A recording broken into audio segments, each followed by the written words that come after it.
talk about the totalitarian regime, when you talk about this last point, basically we have the rise of military dictatorships, a single dictator altogether. ठीक है, और इस context में आप देखेंगे first world war खत्म होने के बाद में बहुत सारी कंट्रीज में पॉलिटिकल लेवल पर चेंज आ रहे थे।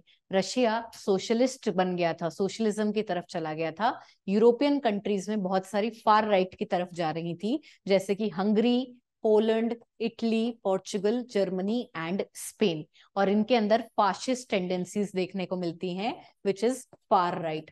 फार राइट का मतलब होता है something which is anti democratic and power is concentrated under one dictator. This dictator does not take help of its people, of its ministers, rather he takes help of his military. His main aim is to be attached to the soil or the land, and that is the measure of nationalism, not that the welfare of the people would be actually nationalism. ठीक है, तो far right वाले जो लोग होते हैं उनके लिए नेशनलिज्म की डेफिनेशन बदल जाती है। फार राइट मतलब, सॉरी बेटा,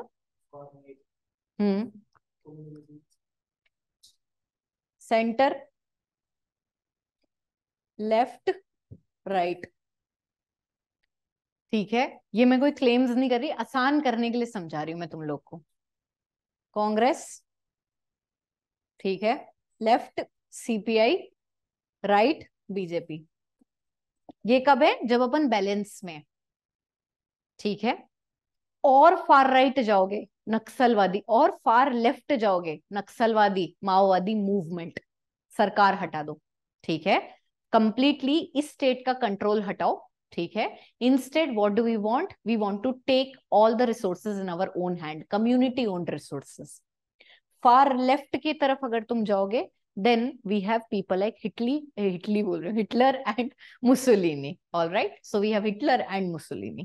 Now when we talk about these two people, ये क्या कर रहे हैं भाई? बीजेपी के अंदर हमारे पास आज जैसे एक आरोप सा आता है ना कि भाई स्टेट स्पॉन्सर्ड वायलेंस करवाई और aggressive saffronisation in the name of nationalism कर रहे हैं, ठीक है।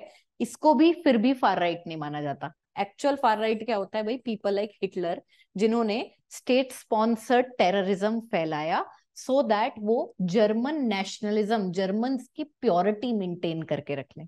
इस कॉन्टेक्स्ट में ये अपने आप को आर्यन कहते थे, और इन्होंने ज्यूज का हॉलोकॉस्ट, जिसे हम कहते हैं, वाइड लेवल पर टर्मिनेशन करवा दिया।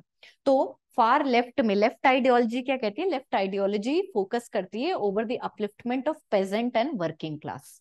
राइट आइडियोलॉजी कैपिटलिज्म में बिलीव करती है, इंडिविजुअल प्राइवेट इंटरेस्ट्स को प्रमोट करने में बिलीव करती है। लेकिन जब दोनों में अति हो जाती है ना, फार लेफ्ट या फार राइट कहीं भी चले जाओ, दोनों के अंदर ये होता है कि एक ही आदमी के हाथ में पावर आ जाती है। चाहे वो इस तरफ हिटलर हो गया, चाहे उस तरफ रशिया की बात करो तो एक समय पे लेनिन